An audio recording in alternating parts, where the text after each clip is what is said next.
My son stood in the hallway with his expensive suitcases, staring at a closed door. He called me cruel. He called me a bad mother. But he didn't know that I was finally free. He looked me in the eye and said, ... Mom, you have empty rooms anyway. Why do we need to ask? That was his mistake. He thought I was just a resource, a free hotel for his convenience. He thought I was the same quiet woman who spent 40 years saying yes. But he made one fatal calculation. He forgot whose name is on the deed. And he forgot that I am not afraid to be alone. They wanted to take my peace. Instead, they lost their safety net. This is how I finally said no, and why it was the most dangerous thing I ever did. The hallway on the 6th floor always smelled the same on Thursdays. It was a mix of lemon floor wax and the faint, dusty heat of the afternoon sun hitting the carpet. Silence. That was the luxury I paid for. That was the only thing I truly owned.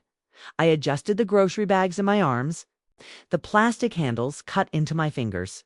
The pain was sharp, familiar. It was the specific ache of a woman who carries everything herself.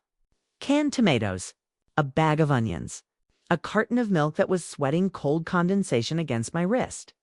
I reached for my keys. My hand was shaking, just a little. It was age. Or maybe it was exhaustion, but before the metal key could touch the lock, I stopped. The door was not fully closed. It wasn't wide open. It was just ... unlatched. A hairline crack of darkness separating the frame from the wood. My heart hammered against my ribs. A sudden violent rhythm. Thieves. An accident? Did I forget to pull it shut when I left for the market? No, I never forgot. I was a woman of rituals. I locked that door every single time, because what was inside was mine. I stood there in the hallway. The grocery bags grew heavier. Pulling my shoulders down, I pushed the door with my elbow. It swung open silently. The hinges had been oiled recently. By me. Because I hated noise. The first thing that hit me was the smell. It wasn't the smell of my home. My home smelled of lavender soap and old books. My home smelled of quiet. This smell was sharp, expensive, vanilla, and aggressive musk. It was a perfume that cost more than my monthly grocery budget. It cloyed in the air. It suffocated the lavender. I stepped across the threshold. The afternoon light filtered through the sheer curtains. The dust motes danced in the beams. But the room was not mine anymore. It had been conquered too. Massive objects dominated the center of my living room floor. Suitcases, not the kind you take for a weekend trip. Not the soft, battered luggage of a humble traveler. These were hard-shelled monoliths, glossy, black, designer leather trim. They stood there like sentinels, like barricades. They were parked right in the center of the Persian rug I had saved 3 years to buy. The wheels were digging into the wool. I felt a cold flush rise up my neck. It started at my spine and wrapped around my throat. I didn't drop the groceries. My hands tightened around the plastic handles until my knuckles turned white. I held on to them like weapons, like shields. And then I saw her. She wasn't standing by the door waiting to greet me. She wasn't sitting on the edge of the sofa, looking like a guest who feels out of place. Chloe, my daughter -in-law. She was standing by the window. Her back was to me. She was touching my curtains. Her fingers, tipped with perfectly manicured blood-red nails, were running down the fabric. She was testing the material, rubbing it between her thumb and forefinger, assessing the quality. She looked like a buyer, inspecting a property she had already decided to purchase. She turned slowly. She didn't jump. She didn't look guilty. She didn't scramble to explain why she was inside my locked apartment without a phone call. She just ... looked at me. Her expression was calm, terrifyingly calm. She wore a silk blouse that shimmered in the low light. Her hair was a helmet of perfect blonde waves, not a single strand out of place. She looked at me. Then she looked at the grocery bags in my arms. Then she looked at the clock on the wall. And then she frowned.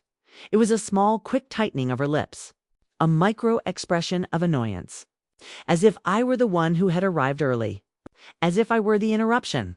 "Oh," she said. Her voice was light, airy. It lacked any weight of apology. "You're back."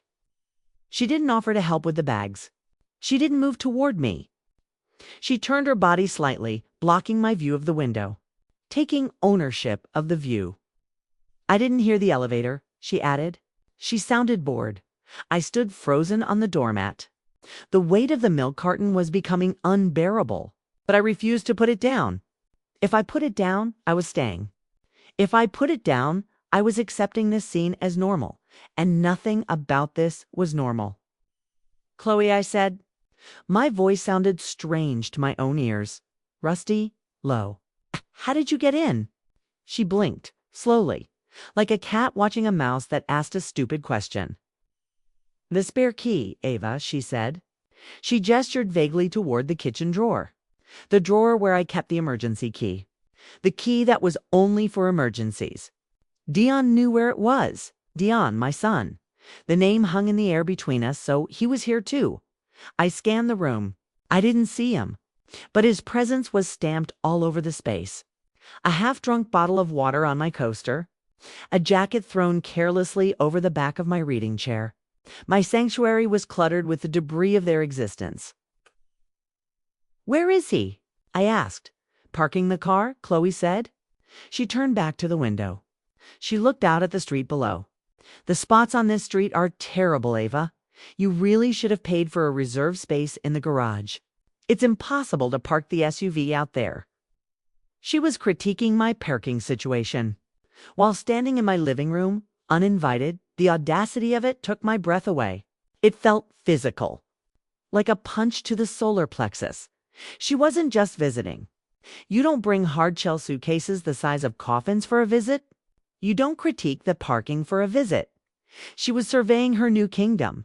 She walked away from the window and began to move around the room.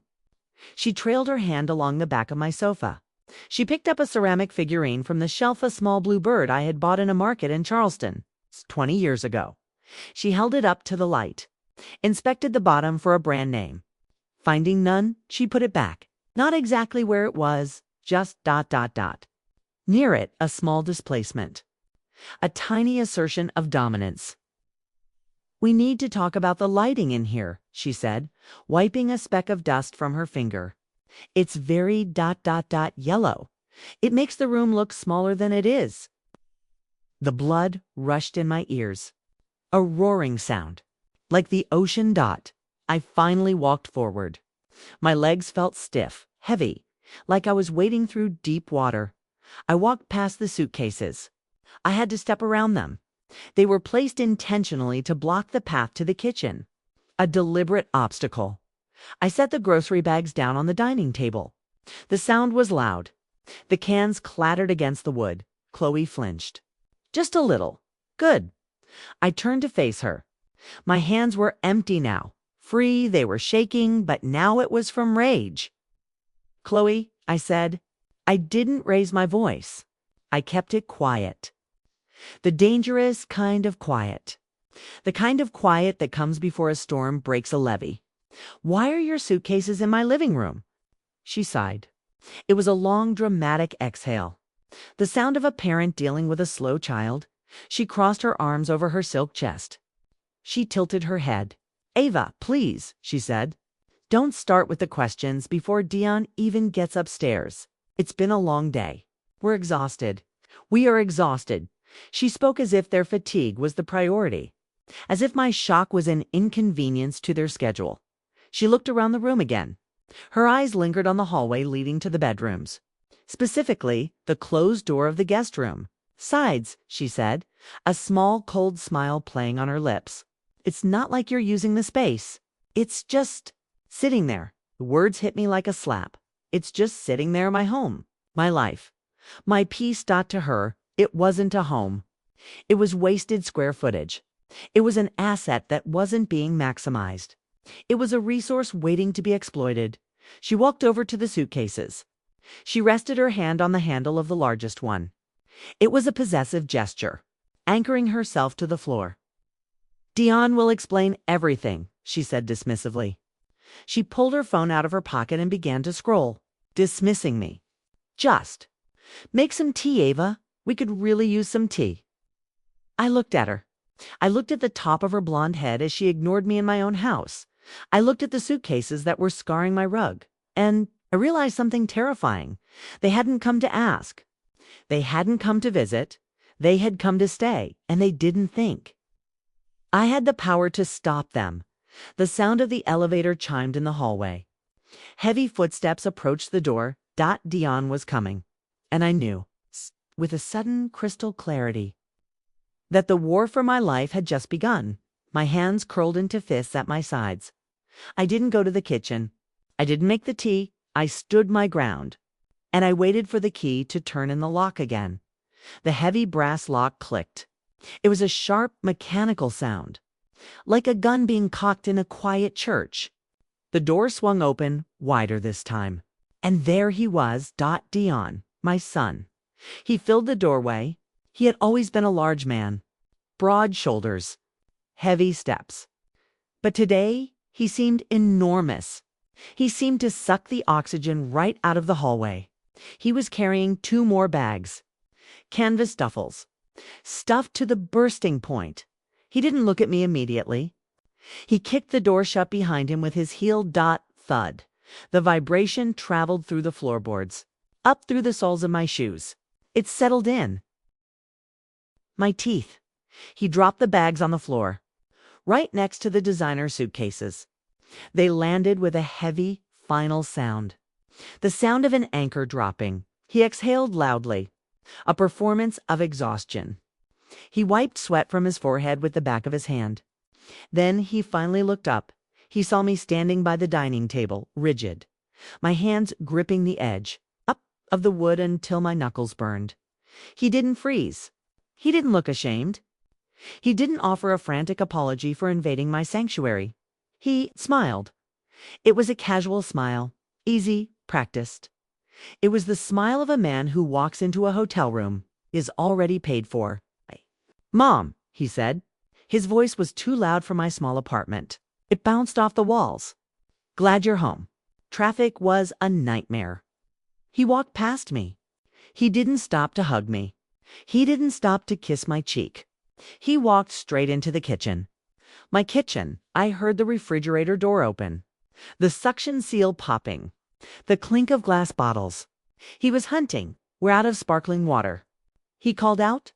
His voice was muffled by the fridge door. "I thought you usually kept the lime kind." I felt a coldness spread through my chest. It wasn't just anger. It was shock. A paralyzing, icy shock. He wasn't asking permission to be here. He was complaining about the amenities. He walked back into the living room holding a carton of orange juice. My orange juice. The expensive kind with the pulp that I bought as a treat for Sunday mornings. He unscrewed the cap and drank straight from the carton. He gulped it down, his throat working. He wiped his mouth with his sleeve. "Diane," I said. My voice was trembling. I hated it. I wanted to sound like a matriarch, like a warrior. But I sounded like a confused old woman. "What is going on?"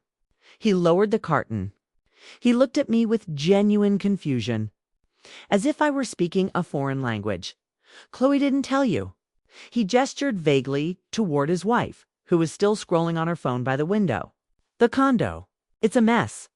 The contractors started early. Dust everywhere. Drilling at 6 in the morning. We couldn't hear ourselves think." He took another drink. A long, satisfied swig. So he continued, capping the juice and setting it on my polished coffee table. "Without a coaster. We figured we'd crash here for a bit. Just until the dust settles, literally." Crash here. The words hung in the air, heavy, toxic. "You figured," I repeated. The words tasted like ash in my mouth. "You figured you would move into my house. With 4 suitcases. Without asking me." Dion rolled his eyes. It was a gesture he had perfected as a teenager. A gesture that used to make me feel guilty. That used to make me feel like a nagging mother. Now it just made me feel cold, Mommy said. His tone dropped. It became patronizing. "Don't be dramatic. We didn't move in. We're staying for a few days. Maybe 2 weeks. It's not a big deal. You didn't call? I said. I took a step forward. I needed him to see me. I needed him to realize that I was a person, not a piece of furniture. I have a phone, Dion. I have a voice. You have keys to my house for emergencies. Not for ... this. He sighed. He looked at Chloe. They exchanged a look.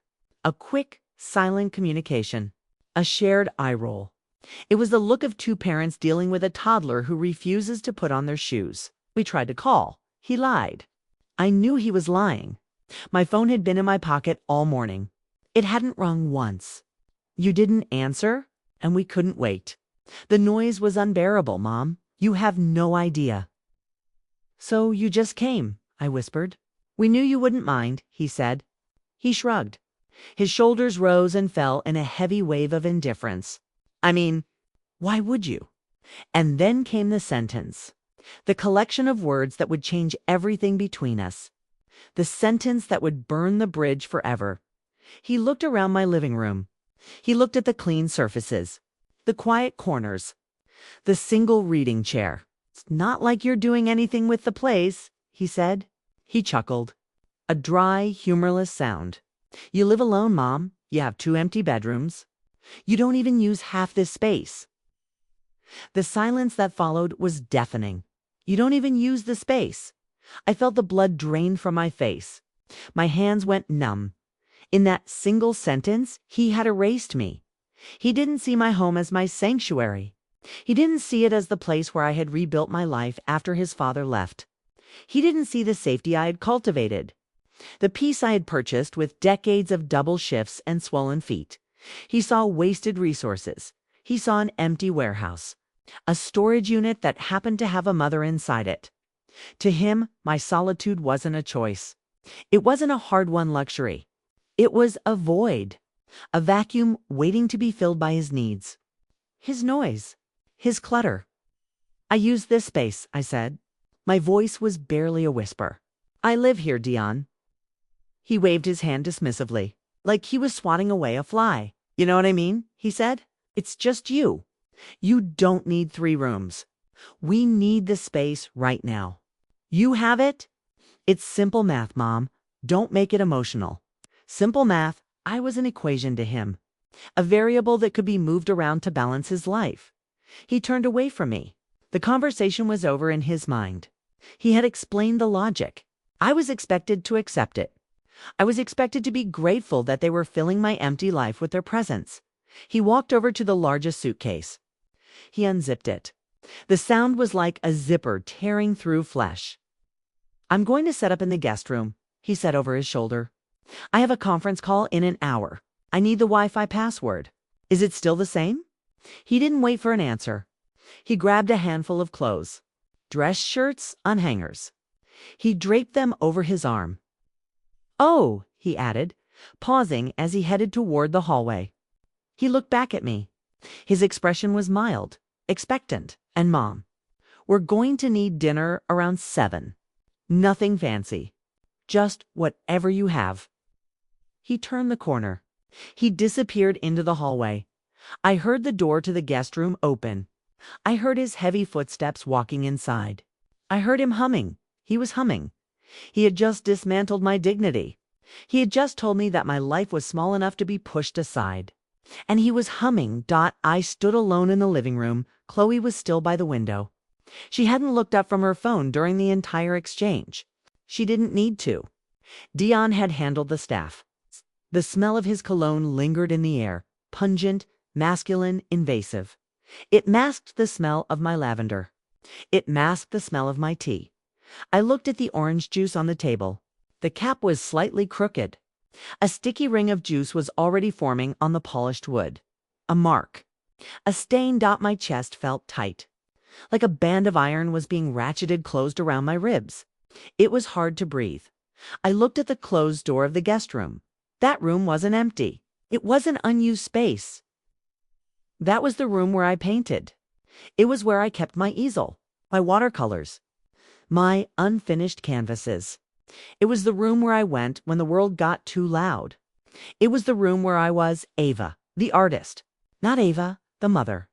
Not Ava, the worker. He hadn't even asked what was in there.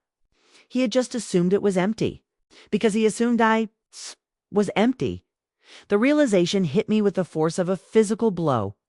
They didn't love me. They loved what I could do for them.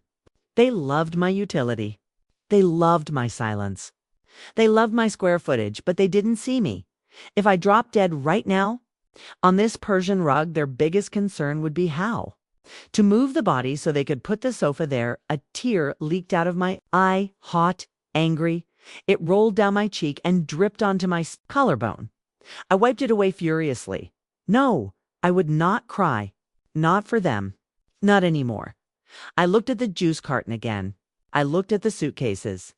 I looked at the back of Chloe's Perfect. Indifferent head dot something inside. It clicked. It was a small sound. Quiet, like a key turning in a lock that hadn't been opened in 40 years. I had spent my entire life being soft, being pliable, being the water that flowed around everyone else's rocks. But water can freeze. Water can turn to ice. And ice. Ice can crack stone. I took a deep breath. I inhaled the smell of the intrusive cologne. I let it burn my lungs. I let it fuel the fire that was starting to spark in my gut. Dion thought I was an empty room. He thought I was a resource to be harvested. He was about to find out that even empty rooms can have ghosts. And some ghosts have teeth. I didn't move toward the kitchen to start dinner. Instead, I turned my gaze toward the hallway, toward the room where my son was whistling, hanging his expensive shirts over my paintings. I took a step, then another. The floorboards didn't creak this time. I moved like a shadow. I moved like the predator they didn't know was in the room. I wasn't going to make dinner. I was going to make a scene. The hallway seemed to stretch for me, elongating like a tunnel in a bad dream. The carpet, usually soft under my feet, felt hard, unforgiving. Every step I took was heavy. A deliberate march toward a truth I didn't want to see. I reached the door of the guest room, my room. It was the room I had claimed for myself 5 years ago. After Dion moved out, after the silence settled, I had turned it into a studio, a place of light, a place of color. It was where I went to remember who I was before I was a mother, before the first was a widow, before I was a servant to everyone else's needs. The door was pushed wide open. I stopped at the threshold. My hand gripped the doorframe. The wood was cool, smooth. It was the only thing grounding me, because the room inside was gone. It had been erased in the span of 2 hours. My sanctuary had been dismantled. I looked at the bed first. It was a queen-sized bed. Covered in a quilt I had stitched myself. A quilt made of scraps of my old life. But I couldn't see the pattern anymore. I couldn't see the stitching. It was buried. Mountains of clothes rose from the mattress. Not a few shirts. Not a week's worth of travel gear. This was a wardrobe. There were heavy winter coats. Wool trenches that smelled of dry cleaning and cold city air. There were stacks of denim. Piles of cashmere sweaters folded with military precision. There were shoeboxes. Dozens of them. Stacked against the far wall like a brick barricade. I counted 4 pairs of boots. 3 pairs of sneakers. Dress shoes?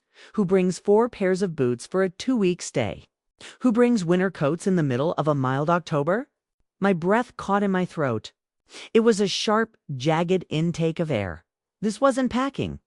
This was moving. Now my eyes traveled to the corner. To my desk, my vintage oak desk. The one I sat at every morning to write in my journal. The one where I kept my watercolor paints arranged by hue. It had been hijacked. My paints were gone. Swept away. I saw them shoved into a plastic grocery bag on the floor. Carelessly. As if they were trash. As if they were cluttered. In their place sat a monster. A massive curved computer monitor dominated the wood. It hummed a low electric drone that grated against the silence. Cables snaked across, the surface like black vipers, tangled, ugly. They were plugged into every available outlet. A laptop sat open beside it. The screen glowed with a harsh, artificial blue light.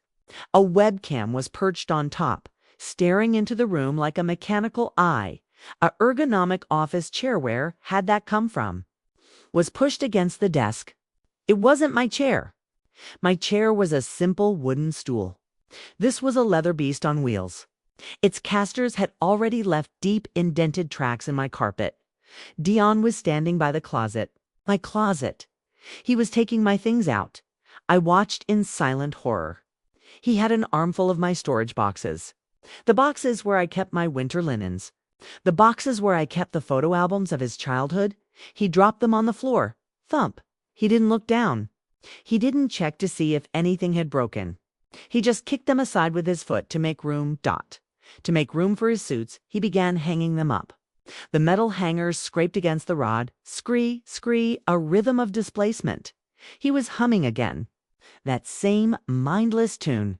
He looked so comfortable, so entitled. He moved with the fluid confidence of a man who believes the world will always shrink to make space for him. I looked at the dresser, my mother's dresser, an antique cherry wood piece that I polished every Sunday. It was unrecognizable. It looked like a pharmacy counter. Bottles, jars, tubes, expensive. Skincare products stood in rigid rows. Glass bottles of cologne that caught the light. Hair sculpting gel. Vitamin supplements. An electric toothbrush charger was plugged into the wall, its cord draped over the side, dangling like a noose. And there, right in the center, was the final insult. My jewelry box. The small velvet box where I kept my husband's watch. It had been pushed to the very edge, teetering. One accidental bump, and it would fall. It had been pushed aside to make room for a portable speaker. A speaker. Because apparently, my silence wasn't enough. They needed to fill the air with their noise, just as they had filled the floor with their baggage. I felt a physical pain in my chest. A tightening. It wasn't a heart attack. It was heartbreak. It was the realization that my son didn't just lack boundaries. He lacked sight. He didn't see me. He didn't see my things. He didn't see the care I put into this room. He only saw square footage. He only saw surface area. 2 weeks, I whispered. The words were barely audible, but in the quiet room, they sounded like a scream. Dion stopped humming. He turned around. He was holding a gray suit jacket. He looked surprised to see me there, as if I were a ghost haunting my own hallway. Huh? He said, "Did you say something, Mom?" I looked at the monitor. The cables. The winter coats. The boxes of my memories kicked into the corner. You said 2 weeks? I said. My voice was steadier now, cold. You said you needed to stay for 2 weeks. Dion laughed. It was a nervous sound. A deflection. Yeah, he said. He turned back to the closet and hung up the jacket. Give or take. Contractors are unpredictable, you know. Could be 10 days. Could be 3 weeks. Better to be prepared. Prepared, I repeated. I pointed a shaking finger at the desk, at the command center he had built on the grave of my watercolors. You brought a desktop monitor, Dion? You brought winter coats? You brought your entire office. He shrugged. He didn't turn around this time. He kept his back to me, a wall of indifference. I need to work, Mom, he said. His tone was patronizing. I can't work on a laptop screen for 8 hours. I need my setup. It's professional. You wouldn't understand. You wouldn't understand. Because I was just an old woman. Just a mother. What did I know about work? What did I know about professionalism? I who had worked 2 jobs to buy him his first computer. I who had scrubbed floors so he could have those suits. And the closet. I asked, why are you emptying my closet? He sighed. The sound of a man whose patience was being tested. Mom, look, he said, finally turning to face me. He leaned against the doorframe of the closet, crossing his arms. We can't live out of suitcases. It's depressing. We need to hang our things. We need to feel settled. It helps with the stress. Settled, I said. The word echoed. They didn't want to visit. They wanted to settle. Like dust. Like a mold that starts in the corner and consumes the whole house. And where are my things supposed to go? I asked. I gestured to the boxes on the floor. The plastic bag of paints. Where does Ava go? He looked at the pile on the floor. He frowned. Not with guilt, but with annoyance.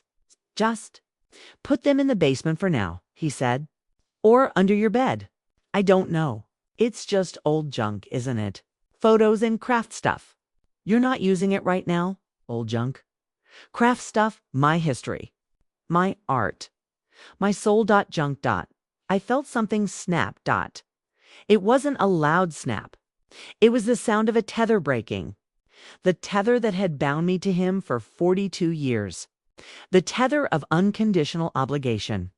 The tether that said a mother must always make herself smaller so her child can grow. I had made myself small. I had shrunk until I was almost invisible. And he still needed more room. He turned back to the suitcase. He pulled out another stack of shirts. He started whistling again. He thought the conversation was over. He thought he had one.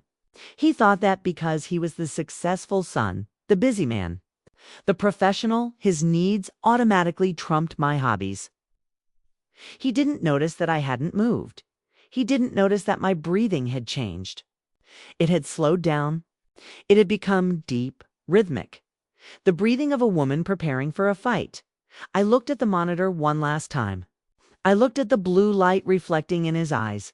He had plugged into my power. He was draining my electricity. He was occupying my space.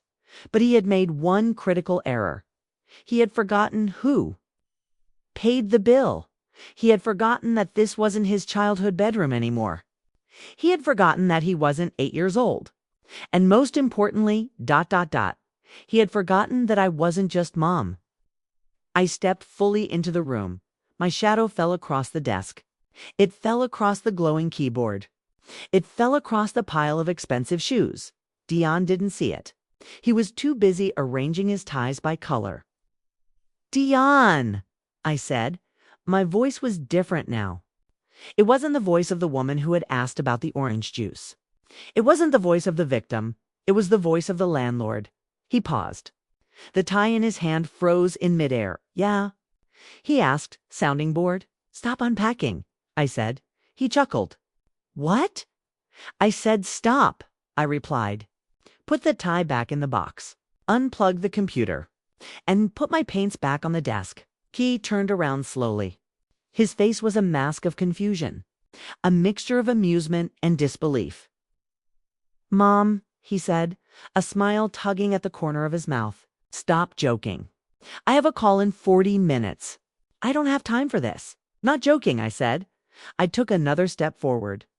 I was close enough to smell him now. The stale sweat under the expensive cologne. You said 2 weeks? I said softly. But this room says forever. And I am not running a boarding house for adults who think they are too good to ask for permission. His smile faded. His eyes narrowed. He warned. His voice dropped an octave. A warning tone. Don't start, Dion, I said. I felt a strange, cold calm wash over me. I haven't even started. I reached out. My hand hovered over the power strip on the floor. The beating heart of his command center. The source of the blue light. He watched my hand. His eyes widened. Don't you dare, he whispered. I looked him dead in the eye. And I reached for the switch. My finger hovered over the orange light of the power switch. It was vibrating slightly. A low electronic hum that traveled up my arm and settled in my bones. Dion stared at my hand. For a second, there was fear in his eyes. Genuine fear.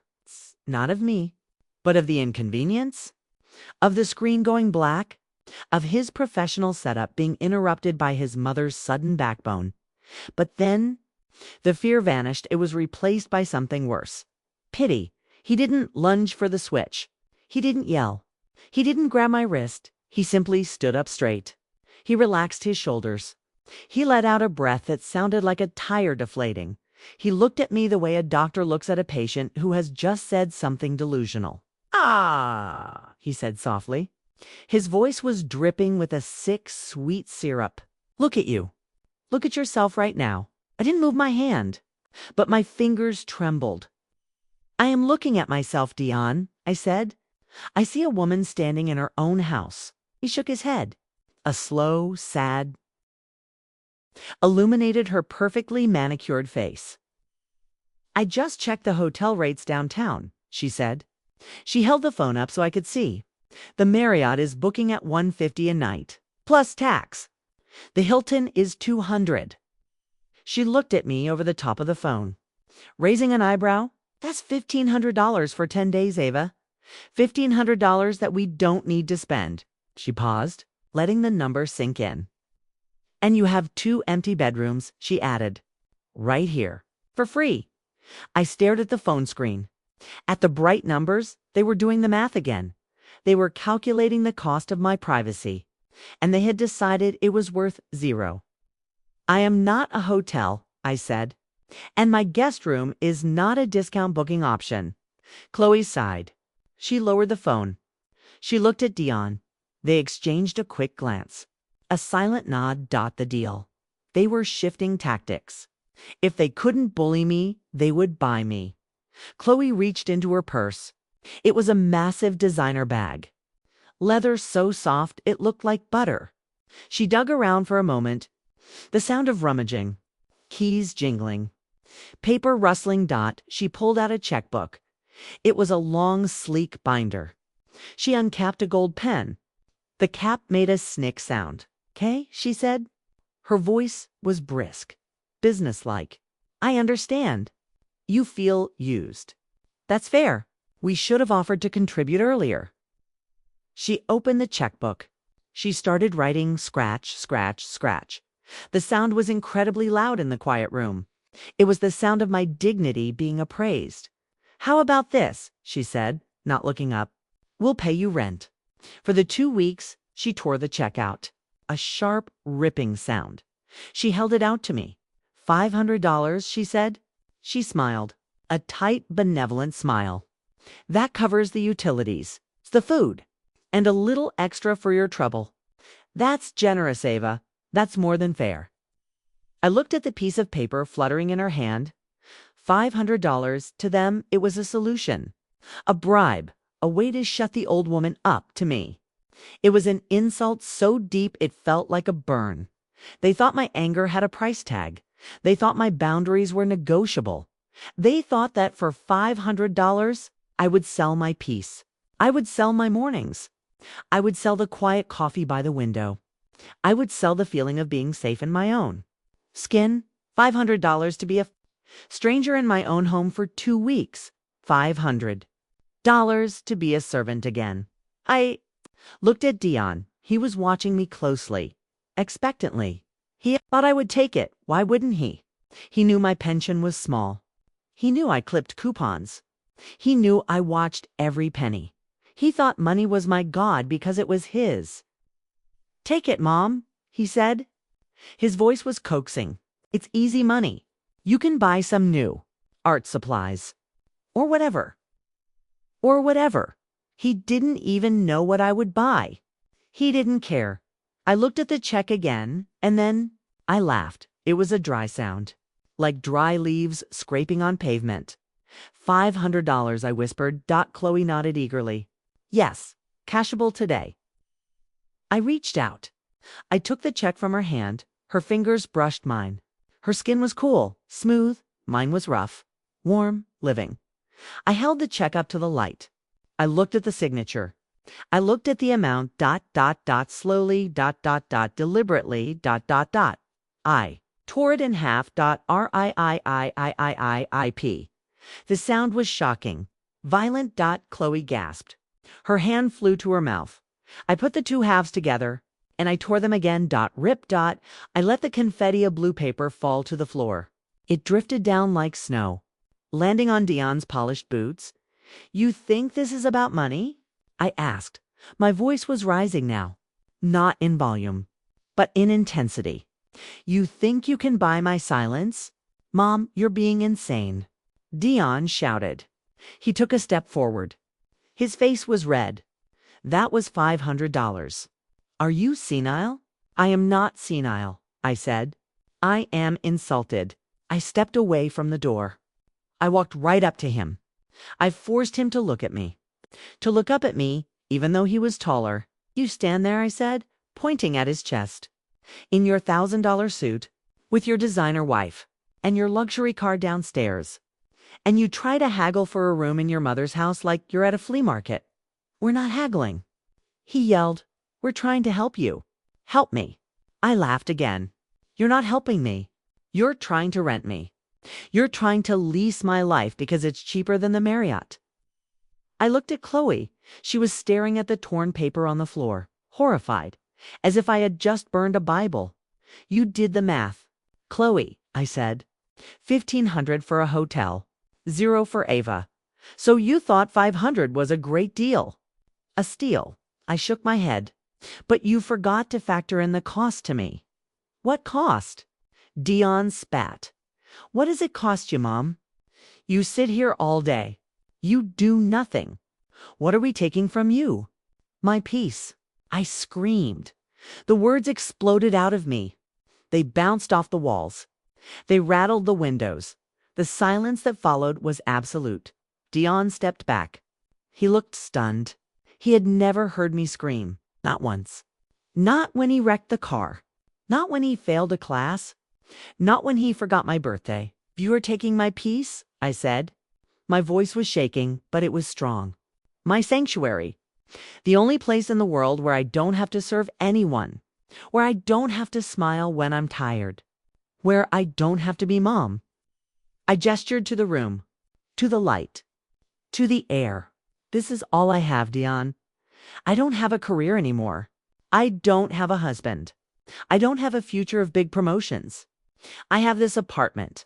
I have my routine. I have my quiet. I looked him dead in the eye. And it is not for sale. I paused. I let the words sink in. Not for $500. Not for $5,000. Not for $5 million. Dion stared at me. His mouth opened and closed. He was searching for an argument. For a loophole. For a way to make me feel small again. We're family, he whispered. It was a weak defense. A crumbling shield. Yes, I said. We are. And if you had called, if you had asked, if you had treated me like a person instead of a property, maybe I would have said yes. I looked at the confetti on the floor. But you didn't ask. You assumed. You appraised me. And you decided I was cheap. I pointed to the door. I'm not cheap, Dion. I am priceless. And right now, I am closed for business. Dion looked at the door. Then back at me. His eyes changed. The shock faded. The confusion evaporated. And in their place came something dark. Something ugly. He realized I couldn't be bought. He realized I couldn't be bullied, so he reached for the last weapon he had. The nuclear option. He straightened his jacket. He smoothed his tie. He composed his face into a mask of cold, hard cruelty. Fine, he said. His voice was ice. You want to talk about costs? Let's talk about costs. He took a step toward the door. But he didn't leave. He stopped on the threshold. You keep your peace, Mom, he said. You keep your quiet little apartment. You keep your dignity. He looked at me with a sneer that twisted his handsome face into something unrecognizable. But understand this. If I walk out that door right now, I'm not coming back. The threat hung in the air, heavy, final. He was raising the stakes. He was betting the entire relationship. He was gambling that his mother's love was stronger than her self-respect. I'm serious, he said. No calls. No visits. No holidays. You want to be alone? Fine, I'll make sure you're really alone. I'll make sure you never see me again. Chloe gasped. Dion. No, he said, cutting her off. She made her choice. She chose the apartment over her son. So let her have it. He looked at me, challenging me, daring me to fold. Last chance, Mom. Close the door, take the money, and let us stay. Or I walk, and you never hear from me again. My heart hammered against my ribs. It felt like it was going to crack open. The fear was primal. The fear of losing my child. The fear of the silence becoming permanent. The yes, Mom screamed in my head. Stop him. Beg him. Whatever it takes. But I looked at him. I looked at the man who would threaten his own mother with abandonment. just to save a few dollars on a hotel, and I realized, I had already lost him. I lost him the moment he decided I was a resource instead of a person. I took a deep breath. "Dion," I said softly. He smirked. He thought I was folding comfort or dignity. I whispered, "That's the choice you're giving me." "Yes," he said. "Choose." I looked at the open door. I looked at the dark hallway. Then I looked at him. "I choose me." The silence that followed my declaration was absolute. It wasn't the silence of peace. It was the silence of a vacuum. The kind of breathless, suspended moment that happens right after a bomb detonates, but before the sound wave hits you. "I choose me." The words hung there, vibrating in the dust motes. Dion didn't move. He blinked. Once. Twice. His brain was struggling to process the data. It was a glitch in his programming. The mother algorithm had always returned a value of submission. Oh. It was returning rejection. And he didn't have a code for that. He let out a short, incredulous breath. "You're joking," he said. It was a statement, not a question. He needed it to be a joke. "You're going to choose being alone over your own son." I didn't answer him. I didn't argue. I didn't explain. I didn't try to justify my existence to a man who saw me as an appliance. I moved. I walked past him. I walked past Chloe. I moved with a fluidity I hadn't felt in 20 years. My knees didn't ache. My back didn't stoop. I felt tall. I felt like iron. I walked straight to the largest suitcase, the black hard-shell monolith that was crushing the pile of my Persian rug. I reached down. My hand closed around the leather handle. It was cool to the touch, solid, heavy. Dion watched me. He frowned. "Mom, what are you doing?" I tightened my grip, and I pulled the suitcase. Was heavy, stuffed with his suits, his entitlement, his expectations. But I was stronger. I was fueled by 4 decades of swallowed anger. I dragged it. Rumble. The sound of the wheels on the hardwood floor was loud grinding. It sounded like thunder rolling through a canyon. I didn't look at him. I kept my eyes on the open door, on the rectangle of light that led to the hallway. That led to the exit. I dragged the suitcase past the sofa, past the coffee table where his orange juice was leaving a ring. "Mom." Dion stepped forward. "Stop it. Leave my bag alone." I didn't stop. I didn't slow down. I reached the threshold. I pulled the handle. The wheels hit the metal strip of the doorframe. Clack. Clack. I pushed it out into the hallway, into the cold public air of the corridor. I let go of the handle. It stood there, alone, evicted. I turned around. I walked back into the apartment. Dion was staring at the open door, then at me. His face was turning a deep, mottled red. "You are crazy," he whispered. "You are actually losing your mind." I walked past him again. I went to this second suitcase, Chloe's bag, the one with the designer logo. Chloe gasped. She lunged forward. She grabbed the other handle. "No," she shrieked. "Don't touch my things. That bag cost $2,000. I looked at her hand on the handle. Then I looked at her face. I didn't yell. I didn't pull back. I just stared at her. My eyes were dry. My expression was flat. I looked at her with the terrifying blank calmness of a glacier that is slowly, inevitably crushing a ship. "Let go, Chloe," I said. My voice was a whisper, but it carried more weight than a scream. She froze. She saw something in my eyes she hadn't seen before. She saw the matriarch. She saw the woman who had birthed a child, buried a husband, and survived poverty. She saw a force of nature that she, with her soft hands and silk blouse, could not comprehend. Her fingers loosened. She pulled her hand back as if the leather had burned her. I took the handle. I turned. Rumble. The sound again. The sound of eviction. The sound of cleaning house. I dragged it to the door. Clack. Clack. I placed it next to Dion's. I stood there for a moment, in the doorway, looking at the 2 bags standing side by side in the harsh hallway light. I felt a strange sensation in my chest. A fluttering dot. It wasn't panic. It wasn't regret. It was the breaking of a curse. I could feel them. All of them. The women who came before me, my mother, who never raised her voice to my father, even when he drank the rent money. My grandmother, who cooked for 12 people every day and ate the burnt scraps standing over the sink. They were watching me. From the shadows of the hallway, they were holding their breath. They had spent their lives saying yes. They had spent their lives making themselves small so the men in their lives could feel big. They had passed that curse down to me. A genetic inheritance of silence. Be nice, Ava. Be helpful, Ava. Don't cause a fuss, Ava. I looked at the suitcases and I shattered the chain. No, I thought, not anymore. The buck stops here. The silence ends with me. I turned back to the room. Dion and Chloe were standing in the center of the living room. They looked smaller now. Without their luggage anchoring them, they looked untethered, exposed. Get out, I said. Dion flinched. Mom, ... I said get out, I repeated. I pointed to the door. My finger was steady. A spear? Take your duffel bags. Take your laptop. And go. Dion's shock was fading. It was being replaced by rage. Pure, unadulterated male rage. The rage of a king who has been told his crown is made of paper. He grabbed the duffel bags from the floor. He hoisted them onto his shoulder.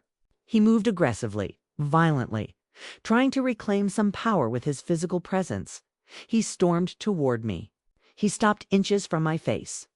He towered over me. You're making a mistake, he hissed. Spittle flew from his lips. A huge mistake. You're going to die alone in this apartment, Ava. You know that? You're going to rot here. The old Ava would have crumbled. The old Ava would have heard die alone and collapsed into weeping. But the new Ava looked at the fear behind his eyes. We all die alone, Dion, I said softly. But some of us, ... live free, he recoiled. My words hit him harder than a slap. He shook his head. You're sick. He stepped out into the hallway. He grabbed the handle of his suitcase. He didn't look back. Chloe followed him. She was scrambling, gathering her purse, her phone, her checkbook. She looked at me one last time. Hope it was worth it, she sneered. I hope your peace keeps you warm at night. I didn't answer her. I didn't need to. She walked out. They were both in the hallway now, standing under the flickering light, surrounded by their expensive luggage, looking displaced, looking homeless. I stood on the threshold. My hand found the door, the solid wood door that I paid for, the door that was the barrier between my sanctuary and the world. Dion looked at me. One last time. He was waiting for the reprieve. Even now, even after the eviction. He was waiting for me to say, wait, I can't do this. Come back. He couldn't believe I would actually close it. I looked at him. I memorized his face. The anger. The entitlement. The confusion. I loved him. I would always love him. He was my blood. But I loved myself more. And that was the lesson he needed to learn. I started to close the door. Slowly, deliberately. I watched the slice of hallway light narrow. I watched his face disappear inch by inch. He didn't move. He just watched me erase him from my space. I saw his eyes widen as the latch approached the frame. The realization finally hitting him. She's doing it. She's really doing it. The wood met the frame. Click. The latch. Caged, but I wasn't done. I reached for the deadbolt. The heavy, brass deadbolt that I turned every night to keep the world out. I gripped the cold metal. Thunk. I drove the bolt home. I leaned my forehead against the wood. My hands were flat against the door. I listened. On the other side. There was silence. A curse, damn it. Dion yelled. His voice was muffled by the wood. Distant. Let's go, Chloe. Just ... Let's go. I heard the rumble of wheels. Re-rumble, moving away. Down the hall. Toward the elevator. I listened until the sound faded. Until the ding of the elevator announced their departure. Until the mechanical doors slid shut, silence returned. But it wasn't the heavy silence of the last hour. It wasn't the tense silence of an occupied territory. It was my silence. I turned around. I leaned my back against the locked door. My legs felt weak now. The adrenaline was fading, leaving behind a trembling exhaustion. I slid down. I slid down the wood until I was sitting on the floor. On my rug, I looked at my living room. The indentation from the suitcase wheels was still visible. In the carpet pile, deep, ugly, a scar. The ring from the orange juice was still on the table. The air still smelled of his cologne. But they were gone. The space was empty. The air was still. I took a breath. A shallow, shuddering breath. Then another. Deeper. And then I smiled. It wasn't a happy smile. It was a terrifying smile. It was the smile of a survivor who has just crawled out of the wreckage and realized her limbs are still attached. I raised my hands. I looked at them. These were the hands that had dragged the weight. These were the hands that had turned the lock. They were old hands, veined, spotted. But they were strong. I had broken the curse. I hadn't just evicted my son. I had evicted the expectation. I had evicted the guilt. I closed my eyes and listened to the hum of the refrigerator. It was the most beautiful sound I had ever heard. I was alone, and for the first time in 40 years. The house felt full of me. My phone buzzed. It vibrated against the floorboards. Where I sat. BZZZT. BZZZT. It sounded like an angry hornet trapped under a glass. I didn't reach for it immediately. I sat there, leaning against the cold wood of the door, staring at the screen. It was face up. The light from the notification bar cut through the dimming room. New message. Dion, my stomach twisted. A reflex. A conditioned response from years of jumping whenever he called. The yes mom wanted to grab it. She wanted to read it. She wanted to type a frantic apology. I'm sorry, come back, I'll cook dinner. But my hands stayed in my lap. They were heavy. Resting like stones on my knees, I watched the screen go dark. Then light up again. BZZZT. New message. Dion. He wasn't done. He had retreated from the hallway, but he was still attacking from the cloud. He was launching missiles from the elevator. I finally picked it up. The metal case was cold. My thumb hovered over the glass. I took a breath. A deep, jagged breath that rattled in my chest. And I unlocked the screen. The words were waiting for me, glowing in aggressive white bubbles against a gray background. This is perfect, Mom. Truly perfect.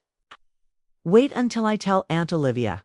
Wait until the family hears how you treated us. You kicked your own son out on the street. Over a hotel bill. Everyone is going to know. I read the words twice. Everyone is going to know. There it was. The threat. The blackmail. He wasn't just expressing anger. He was promising destruction. He was going to the family court. I knew how that court worked. I had been a member of the jury for decades. I knew the rules. The evidence didn't matter. The truth didn't matter. Only the narrative mattered. And Dion. Dion was a master storyteller. I could see it happening. I could see him calling my sister Olivia. I could hear his voice, shaking with fake emotion, playing the victim. We just needed a place to stay and to live. We were desperate, and she threw us out. She screamed at us. I think she's losing it. She was acting crazy. Crazy. That was the word. The weapon. He would paint me as the senile old woman, the bitter matriarch who had lost her mind along with her kindness. He would. Movement? No, he said. He took a step closer. Not aggressively, intimately. He entered my personal space. The scent of his cologne was overpowering now. It smelled like musk and entitlement. I see a woman who is lonely. I see a woman who is acting out because... Well, because you've been alone for too long. The words were like needles, tiny, sharp, precisely aimed. He wasn't attacking my actions. He was attacking my sanity. He was attacking my reality. This isn't about the room, he continued. He put his hands in his pockets, casual, relaxed. This is about you feeling left out, isn't it? You're angry because we didn't call. You feel ... ignored. I was ignored, I said. My voice sounded thin in the cluttered room. You walked in here and ignored me. He chuckled. It was a soft, forgiving sound. The sound you make when a child drops an ice cream cone. We didn't ignore you, Mom. We're family. Family doesn't need to stand on ceremony. Family doesn't need formal invitations. He gestured to the room, to the chaos he had created. We came here because you're my mother. Because this is ... home. Or I thought it was. He let the sentence hang there. I thought it was. He was rewriting history in real time. He was turning his invasion into a homecoming. He was turning my boundary into a rejection. You're twisting this, I said. But the conviction in my voice was wavering. Just a fraction. Because he knew my weak spot. He knew the button to press ... the bad mother button. Am I? He asked. He looked at me with wide, innocent eyes. Mom, think about it. Really think. When was the last time this house had life in it? When was the last time you had noise? Laughter, people. He looked around the room with exaggerated sadness. You sit here in the silence, day after day, with your paints, with your old photos. It's morbid, Mom. We're doing you a favor. We're bringing life back into this place. My chest tightened. A physical ache. He was using my solitude against me. The solitude I had fought for. The peace I had learned to love. He was painting it as a pathology, as a sickness that he had arrived to cure. I liked my silence, I whispered. Do you? Came a voice from the doorway. It was Chloe. She was leaning against the frame, her arms crossed over her silk blouse. She wasn't looking at her phone anymore. She was looking at me. Her eyes were cold, calculating. She had heard the commotion. She had come to reinforce the troops. Ava, she said. Her voice was smoother than Dion's. It sounded reasonable, logical. We're not trying to fight. We're really not. But you have to admit, this reaction, it's a little extreme. She walked into the room. Her heels clicked on the hardwood floor where the carpet ended. Click, click, click. She stood next to Dion. A united front. A wall of youth and success standing against the old, crazy woman. We're asking for 2 weeks, Chloe said. She inspected her manicure. 2 weeks of helping your son. Is that really so hard? Is your routine so rigid that you can't make space for family? It's not about the routine, I said. It's about respect. Chloe sighed. She looked at Dion. They shared that look again. The look that said, she's impossible. "'Kay," Chloe said. She reached into her pocket. She pulled out a sleek leather wallet. If it's about money, ... we can help. She opened the wallet. The leather creaked. It smelled of new money. We'll cover the utilities while we're here, she said. The water. The electricity for Dion's computer. How much is it? $50. $100. She held out a crisp $100 bill. She held it out like you hold a treat for a dog. I stared at the money. Ben Franklin's face stared back at me. They thought I was cheap. They thought my dignity could be bought for the price of a dinner. Put that away, I said. My voice was shaking now. I don't want your money. Then what do you want? Dion exploded. The calm mask dropped. The pity vanished. The frustration broke through. 'Cause honestly, Mom, I don't get it. I really don't. After everything I've done for you, I blinked. Everything you've done for me. He threw his hands up. A gesture of exasperation. Yes, everything. The TV in the living room. Who bought that? I did. Last Christmas. Remember? I remembered. I remembered him buying the 65-inch screen that was too big for my wall. I remembered him saying, now you can watch your shows in HD. Mom, I remembered him mounting it. Even though I said I preferred my old one, and I remembered him coming over 3 times that month to watch football on it, 'cause his cable was out. He hadn't bought it for me. He had bought it for himself. He had just stored it at my house. I remember, I said, I offered to pay you for it. You said it was a gift. It was a gift, he shouted.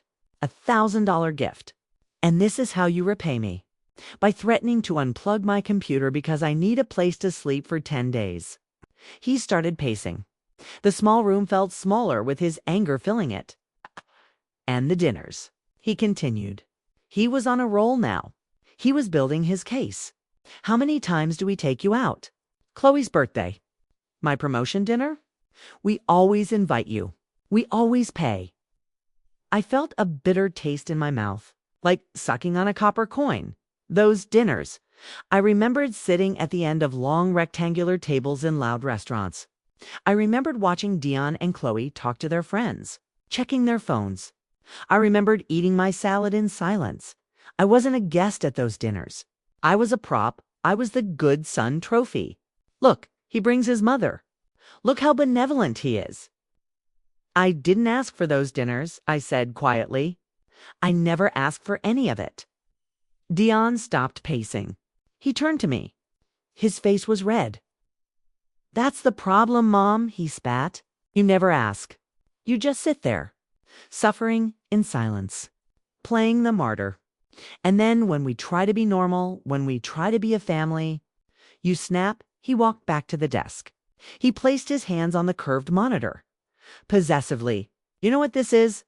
He said, his voice dropping to a cruel whisper. This is punishment. I looked at him. Punishment. Yes, he said. You're punishing me. Because Dad left. Because your life didn't turn out the way you wanted. Because you had to work those double shifts. The air left the room.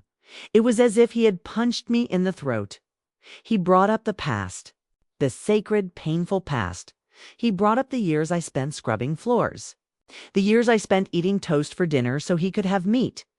The years I spent alone, terrifyingly alone, raising him to be a man who wouldn't abandon his family like his father did. And he was twisting it. He was turning my sacrifice into a weapon. You're jealous, he said. You see us. You see our success. You see that we're happy. And you can't stand it. So you want to control us? You want to make us jump through hoops? You want us to beg? He looked at me with genuine disgust. Selfish, Mom. It's incredibly, deeply selfish. Selfish. The word hung in the air, vibrating. I looked at Chloe. She was nodding slightly, agreeing with the assessment. Ava is selfish. Ava is jealous. Ava is a bitter old woman who hates her son's happiness. For a moment. Just for a terrifying heartbeat. I believed them. The guilt washed over me, heavy, suffocating, like a wet wool blanket. Maybe they were right. Maybe I was being difficult. Maybe I was old and rigid. Maybe family did mean saying yes, even when it hurt. Maybe I owed him this. After all, he was my son, my baby. The only thing I had left. My hand dropped from the power switch. I felt my shoulders slump, the fight draining out of me. Dion saw it. He saw the crack in the armor. He smiled, a small, victorious smile. There, he said softly. See? Was that so hard? He turned back to the closet. He reached for another shirt. He resumed his humming. He thought he had one. He thought he had broken me. He thought the yes mom was back. He turned his back on me. Dismissing me? I stood there, looking at his broad back, looking at the expensive suit jacket he was smoothing out, and then I saw it on the floor. By his foot, a photo frame. It was face down. He must have knocked it over when he was clearing the shelf. I knew what photo it was. It was a picture of us, him and me. The day he graduated college, I was wearing my blue dress, the one I had saved for 6 months to buy. I was looking at him with so much pride it felt like my chest would burst, and he wasn't looking at me. He was looking at the camera, smiling that easy, entitled smile. He had knocked it over, and he hadn't picked it up. He was standing on it, the heel of his heavy leather boot resting on the edge of the frame. I watched the glass crack. A tiny spiderweb fracture appeared under his heel. Crack. The sound was barely audible. But I heard it, and in that sound, the guilt vanished. The wet wool blanket lifted. The yes mom didn't just die. She was murdered. I looked at my hand. The hand that had dropped from the switch, it wasn't trembling anymore. It was steady. It was cold. It was the hand of a woman who had just realized that her son didn't want a mother. He wanted a doormat, and I was done being stepped on. "Dion," I said. My voice was different. It wasn't the landlord's voice. It wasn't the mother's voice. It was the voice of a stranger. He didn't turn around. He was too busy buttoning his shirt. "Yeah, Mom. What is it now?" "You're right," I said. "I have been punishing myself for years." He chuckled. "Glad you finally admit it." "But I'm done with punishment," I continued. "And I'm done with you." He froze. The button slipped from his fingers. "What did you say?"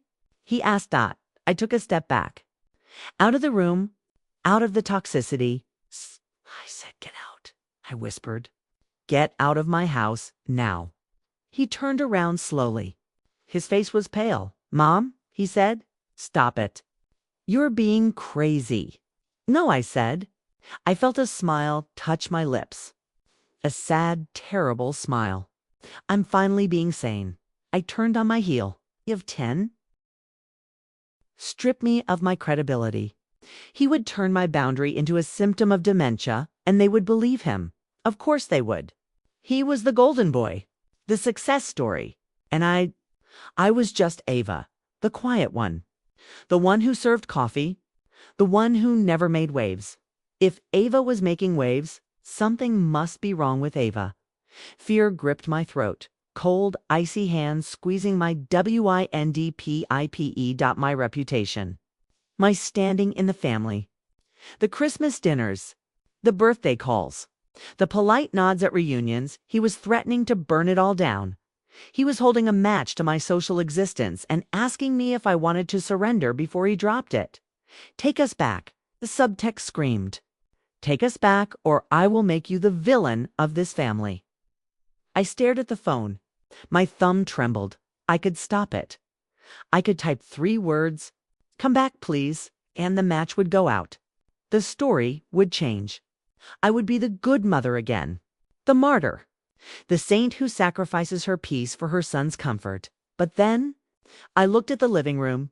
I looked at the empty space where the suitcases had been. I looked at the rug slowly rebounding from the weight of his entitlement.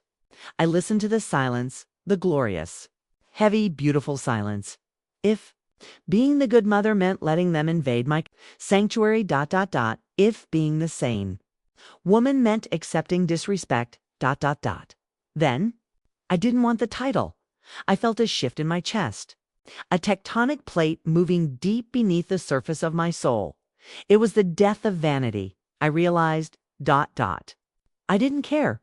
Let them talk. Let them whisper. Let Olivia shake her head and say, "Poor Ava, she's getting difficult in her old age." Let them paint me as the villain, because in my story, the villain is the only one who is free. The villain gets to sleep in her own bed. The villain gets to drink her coffee in peace. The villain doesn't have to ask permission to use her own bathroom. I typed a reply. My fingers were steady now. I didn't hesitate. I didn't edit. "Tell them whatever you want, Dion. Paint me as the witch. Paint me as the monster. But do it from your own house. Because you are not coming back to mine." Send. Whoosh. The message flew away.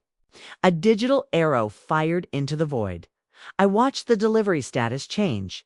Delivered. Read. 3 dots appeared. He was typing. He was furious. He was preparing another volley of guilt. Another threat. I didn't wait to see it. I pressed the side button hard. The screen went black. I pressed it again and held it power off. The phone vibrated one last time. A dying breath. And then it shut down. Silence. True. Disconnected silence. I put the phone on the floor, face down like a dead insect. I stood up, my knees popped. My back was stiff, but I felt lighter. I had just resigned from the job of people pleaser. I had just quit the position of family doormat. And the severance package was my dignity. I walked to the window. The sun was setting now. Long shadows stretched across the street below. The city was turning purple and gray. Somewhere out there, Dion was driving his luxury SUV.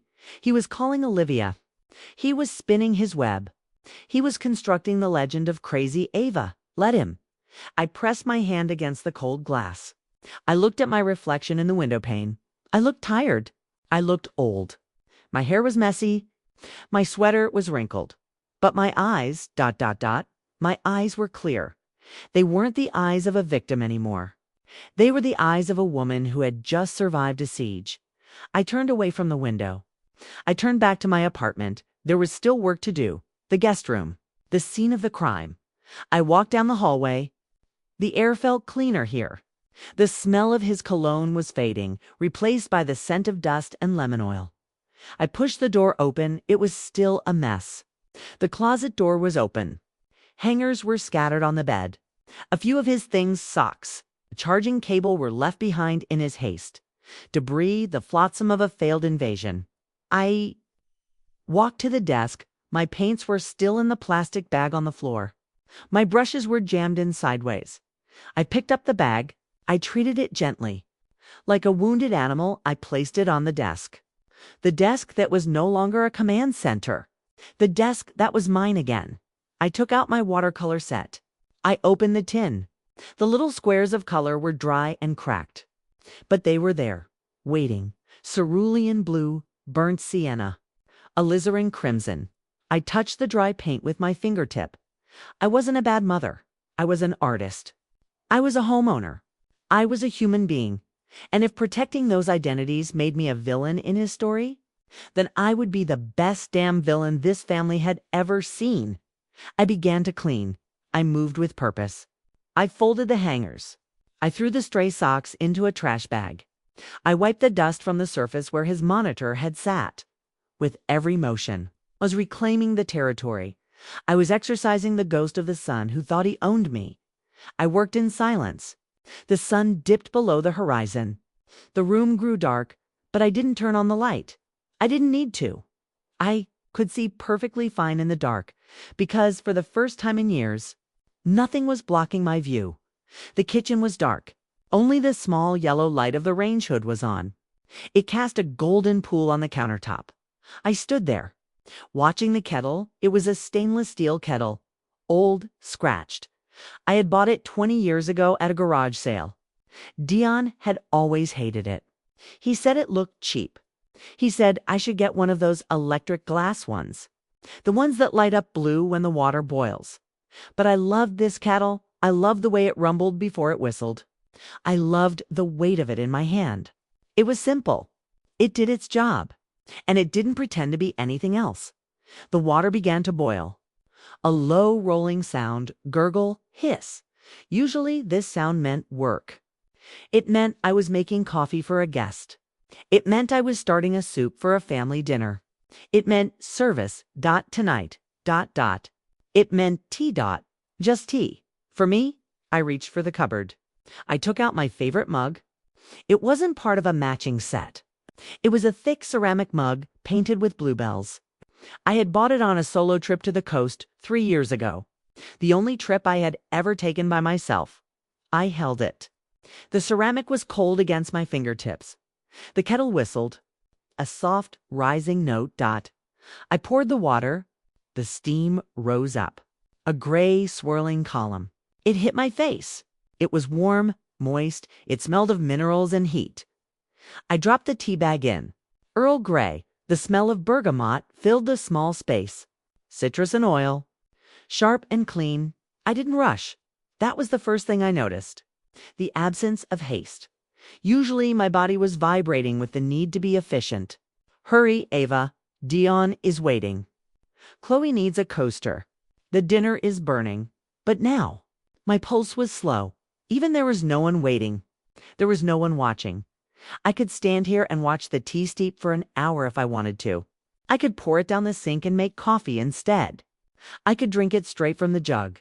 The choices were small, trivial even, but they were mine, and that made them feel infinite. I picked up the mug. The heat seeped through the ceramic into my palms. It was a grounding sensation. Real, solid. I turned around and leaned against the counter. I looked out at my living room.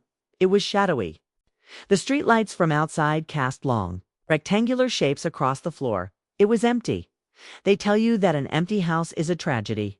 They tell women like me, widows, empty nesters, that silence is our enemy. That we should fill our rooms with noise to drown out the loneliness. That a house without children is just a coffin with windows. They are lying. I took a sip of tea. The hot liquid burned my tongue. A pleasant waking pain. This wasn't emptiness. This was capacity. The room wasn't vacant. It was full of air. It was full of potential. It was full of the absence of judgment. I walked into the living room.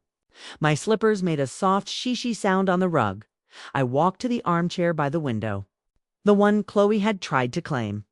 The one she had sat in while she calculated the cost of my dignity. I sat down. The cushion gave way under me. It held me. It knew my shape. I curled my legs up under me. I pulled my cardigan tighter around my shoulders. I looked at the front door. The deadbolt was a dark smudge against the white paint.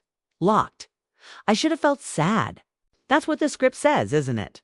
The mother kicks out the son, and then she collapses. She weeps into her hands. She wonders where she went wrong. She prays for the phone to ring. I waited for the sadness. I checked my chest for the grief, but it wasn't there. Instead, ... There was relief. It washed over me like a cool tide. I didn't have to listen to Dion's heavy footsteps vibrating the floor. I didn't have to smell his cologne masking the scent of my home. I didn't have to watch Chloe eye my furniture like she was pricing it. For an estate sale, I didn't have to defend my existence. I took another sip of tea. The relief was physical. My shoulders dropped 2 inches. The knot in my stomach, the one that had been there since I saw the suitcases, uncoiled. I realized then how tired I was. Not sleepy tired, soul tired. I had been performing for 40 years. Performing the role of the saint, the giver, the bottomless well. I had been on stage every single day, smiling while the audience threw stones at me. And tonight, the curtain had finally come down. I was backstage. I was scrubbing off the makeup. I was taking off the costume. I was just Ava. And Ava liked Earl Grey tea. Ava liked the blue darkness of the city at night. Ava liked the silence. A car drove by on the street below. Whoosh! The sound of tires on wet pavement. It faded into the distance. I wondered where they were. Were they at the Marriott? Were they at the Hilton? Were they sitting in a sterile hotel room, furiously typing on their phones, plotting their revenge? Probably. Dion was likely drinking a $20 minibar scotch and illuminated her perfectly manicured face. I just checked the hotel rates downtown, she said. She held the phone up so I could see.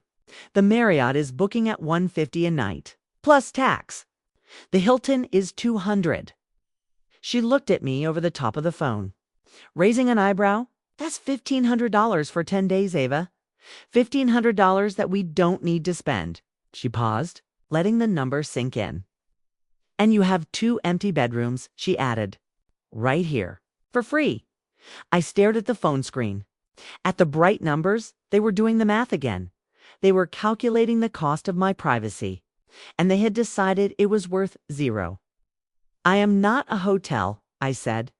And my guest room is not a discount booking option. Chloe sighed. She lowered the phone. She looked at Dion. They exchanged a quick glance. A silent nod. The deal. They were shifting tactics. If they couldn't bully me, they would buy me. Chloe reached into her purse. It was a massive designer bag. Leather so soft it looked like butter. She dug around for a moment. The sound of rummaging. Keys jingling. Paper rustling. She pulled out a checkbook. It was a long, sleek binder. She uncapped a gold pen. The cap made a snick sound. "'Kay," she said. Her voice was brisk, businesslike. "I understand. You feel used. That's fair. We should have offered to contribute earlier." She opened the checkbook. She started writing scratch, scratch, scratch. The sound was incredibly loud in the quiet room. It was the sound of my dignity being appraised. "How about this?" she said, not looking up. "We'll pay you rent." For the 2 weeks, she tore the check out. A sharp, ripping sound. She held it out to me. $500, she said. She smiled. A tight, benevolent smile. "That covers the utilities, the food, and a little extra for your trouble. That's generous, Ava. That's more than fair." I looked at the piece of paper fluttering in her hand. $500, to them, it was a solution. A bribe, a way to shut the old woman up to me. It was an insult so deep it felt like a burn. They thought my anger had a price tag. They thought my boundaries were negotiable. They thought that for $500, I would sell my peace. I would sell my mornings. I would sell the quiet coffee by the window.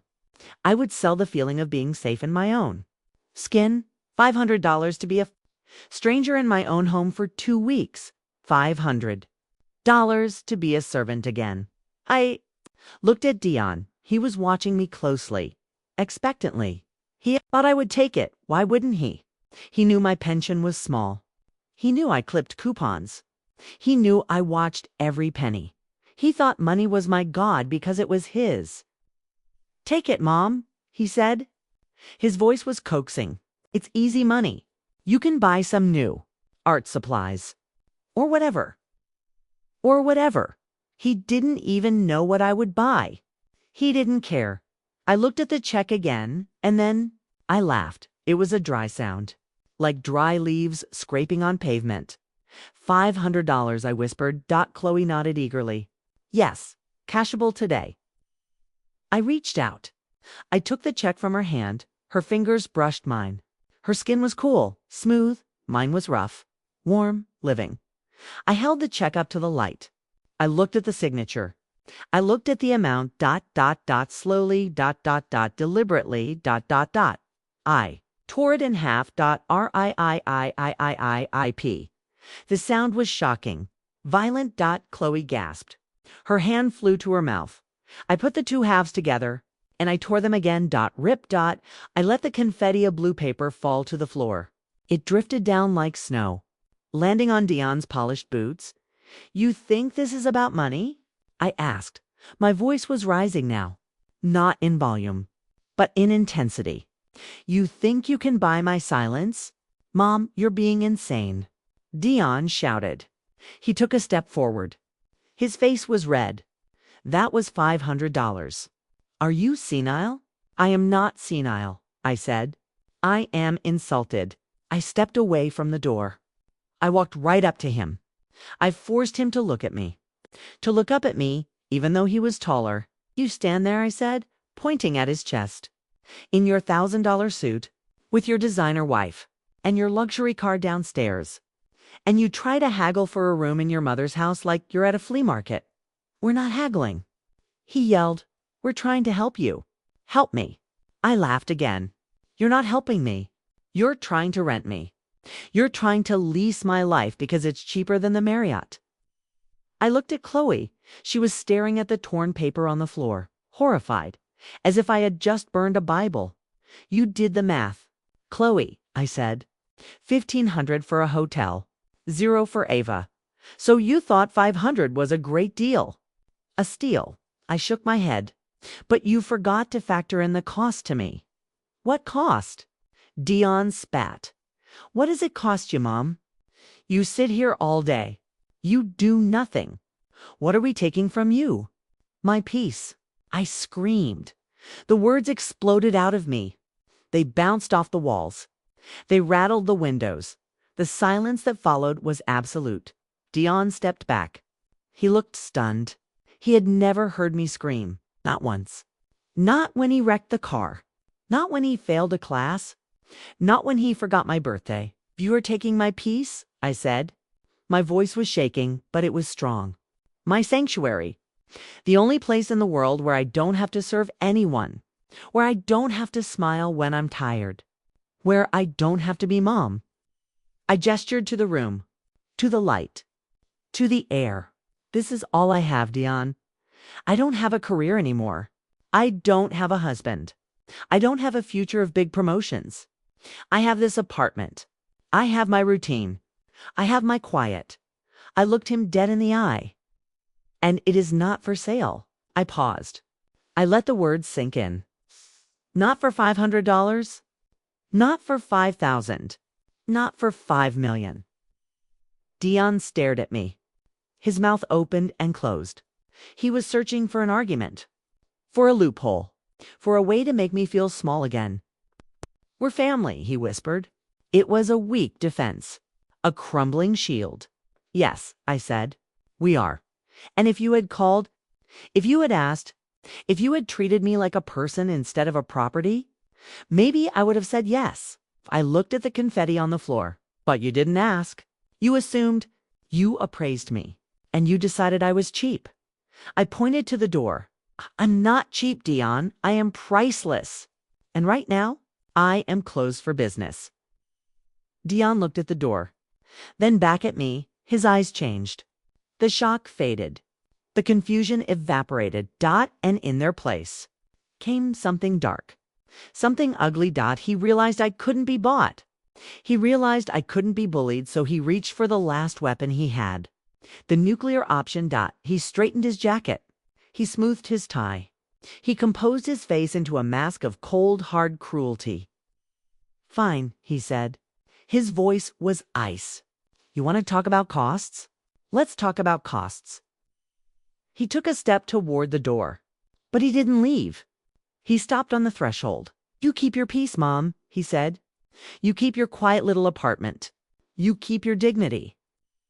He looked at me with a sneer that twisted his handsome face into something unrecognizable. But understand this. If I walk out that door right now, I'm not coming back. The threat hung in the air, heavy, final.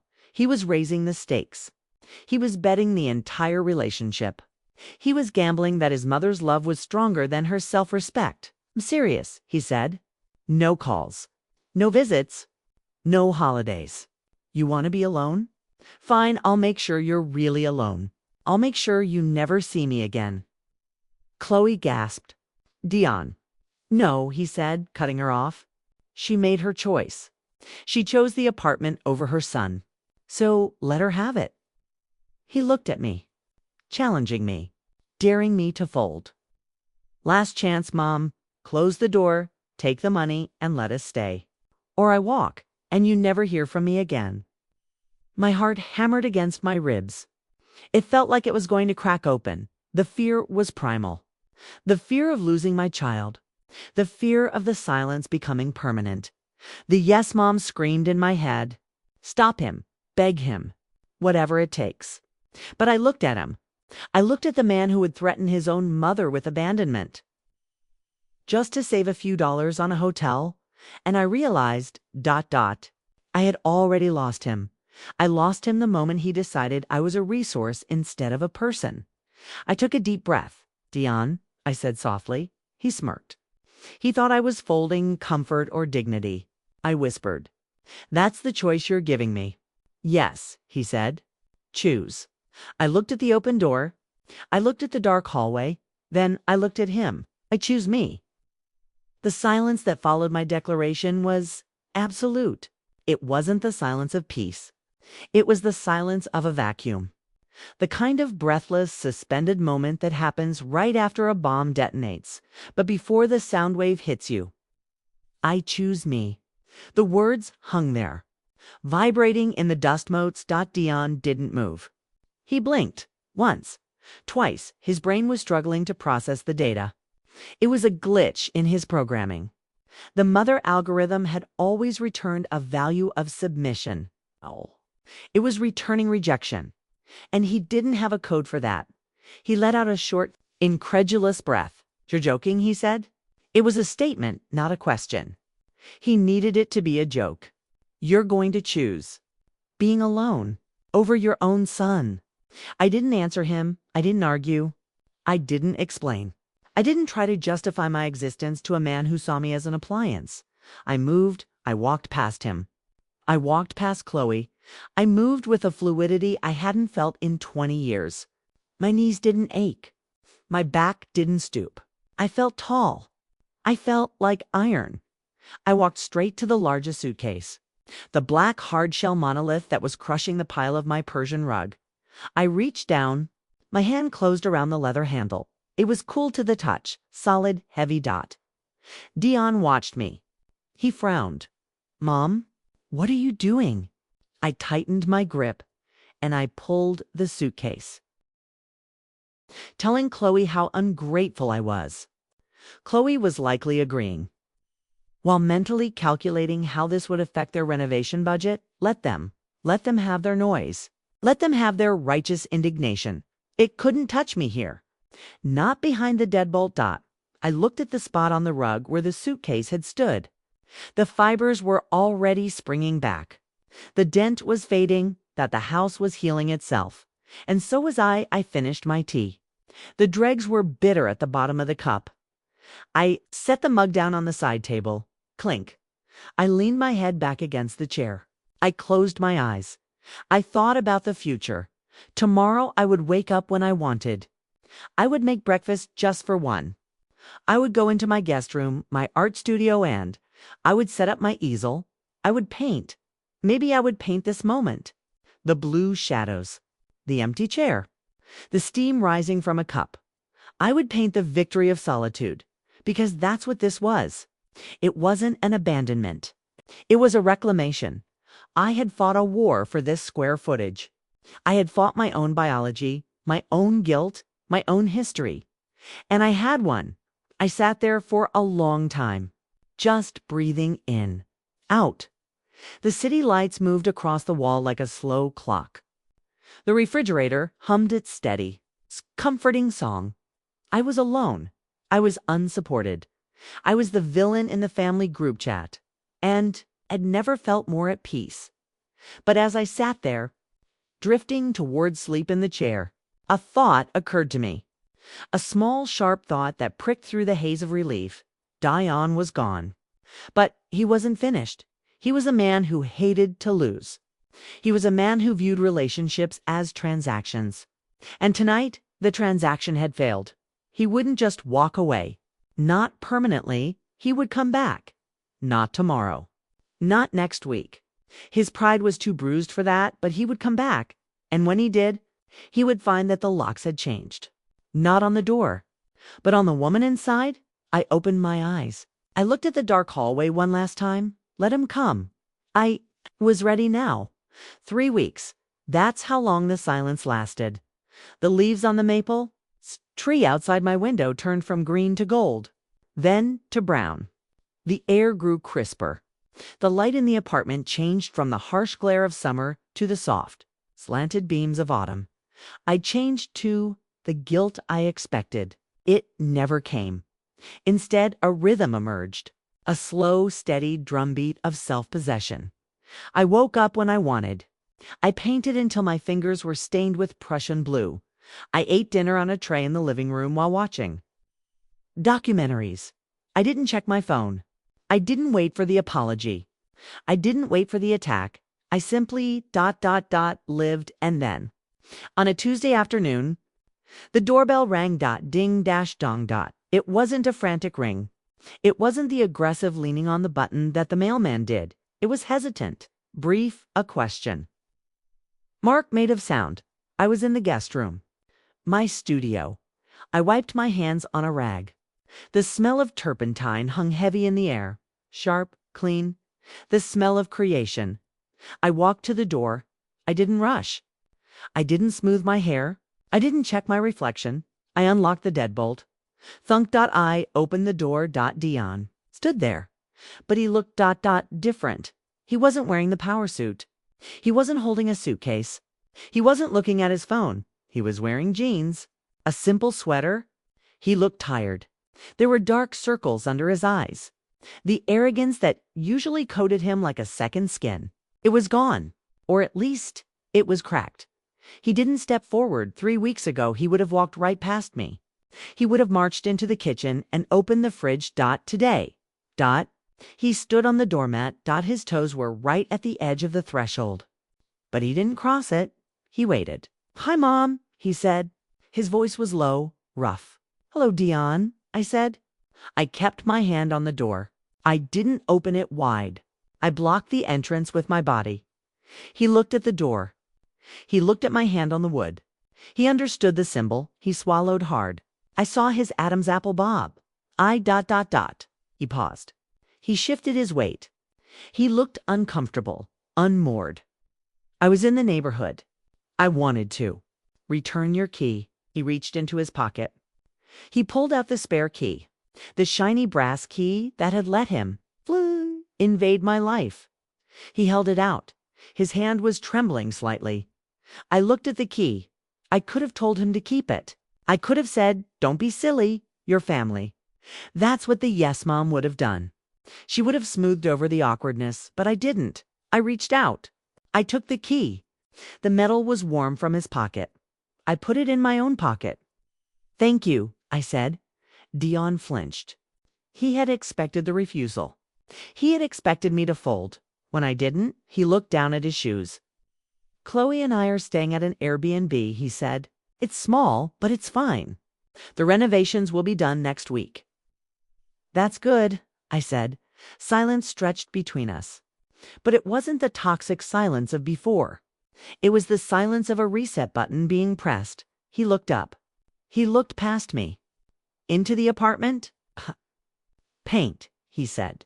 "Yes," I answered. I turned the guest room back into a studio. He nodded slowly. "Right? The studio." He didn't roll his eyes.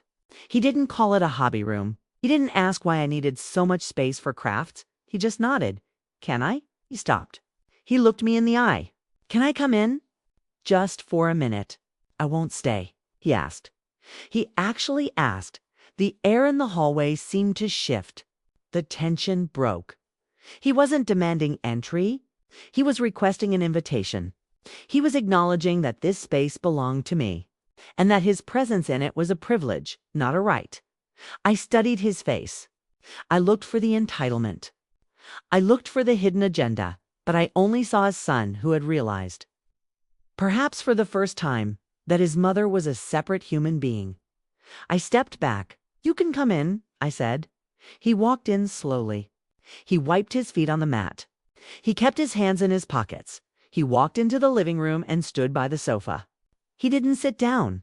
He looked around. "It's quiet in here," he said. "Yes," I replied. "It is." He looked at the coffee table. There were no rings on it. He looked at the floor. The rug was pristine. He took a deep breath. I wanted to say, he struggled with the words. Apologies were foreign objects in his mouth. They tasted wrong to him. "Shouldn't have said those things," he managed finally. "About you being ... alone. About the house. Wasn't a perfect apology. It wasn't the groveling I might have fantasized about in my darker moments, but it was real." "No," I said firmly. "You shouldn't have." He looked at me, surprised by my agreement. You shouldn't have assumed my life was yours to take," I added. He nodded. He looked ashamed. "I know, Chloe. We talked. We realized we were pushing it." "You weren't pushing it, Dion," I said. "You were breaking it." He looked down at his hands. "I missed you," he whispered. "The last 3 weeks. It felt ... wrong. Not talking. It felt necessary." I said. I walked to the kitchen. "Do you want tea?" He looked up. Hope flared in his eyes. "Yes," he said. "Please." I made the tea. I used the old kettle. It whistled. We sat in the living room. I sat in my armchair. He sat on the sofa. We didn't talk about the renovations. We didn't talk about money. We didn't talk about family gossip. We talked about the paint. He asked me what I was working on. I told him about the light in the mornings. I told him about the texture of the canvas. He listened. He really listened. He didn't check his phone. He didn't interrupt. He looked at me. Not as Mom the servant, not as Mom the ATM. He saw Ava ... and in that moment I understood the moral of the story. I understood what I had done. We spend our lives waiting for people to respect us. We wait for them to see our worth. We wait for them to stop taking advantage of us. But they won't stop. Not until we make them stop. You teach people how to treat you. If you act like a doormat, they will wipe their boots on you. It's not because they are evil. It's because you are soft. But if you stand up, if you become a wall, they have to walk around you. They have to acknowledge your structure. They have to respect your height. Dayon finished his tea. He stood up. I should go, he said. Chloe is waiting. Kay? I said. I didn't ask him to stay for dinner. I didn't offer to pack him leftovers. I walked him to the door. He stopped on the threshold. The same place where he had stood 3 weeks ago, screaming threats. Thanks for the tea, Mom, he said. You're welcome. He hesitated. Then he leaned in and hugged me. It wasn't a desperate hug. It was a respectful hug, brief, warm. I'll call you, he said, before I come over next time. Good, I said. Do that. He walked down the hallway. He didn't slump. He didn't stomp. He walked like a man who had been reminded of his place in the world. I closed the door. Click. I locked it. Thunk. I leaned against the wood. The apartment was silent again. But it felt different. It didn't feel like a fortress anymore. It felt like a home that had been defended, a home that commanded respect. I walked back to the guest room. To my studio. I picked up my brush. The paint was still wet. Cerulean blue. I looked at the canvas. It was a painting of a door, an open door, leading to a bright, empty room. I smiled. I dipped the brush in the paint. And I continued to work, because my masterpiece wasn't the painting. My masterpiece was my life. And for the first time, I was the one holding the brush, you know? They say you can't teach an old dog new tricks. But maybe you can teach an old woman how to bite back. I found my voice late in life, but I found it, and I'm never letting it go again. If you have people in your life who treat you like an option instead of a priority, maybe it's time you showed them the door too. Setting boundaries isn't mean. It's the only way to find out who truly respects you. If you felt that, if you understood that, give this video a like. Let me know in the comments. Have you ever had to choose between your family and your peace? What did you do? I read every single comment. Subscribe for more stories about justice, revenge, and the power of saying no. I'm Ava, and I'm finally home. See you in the next one.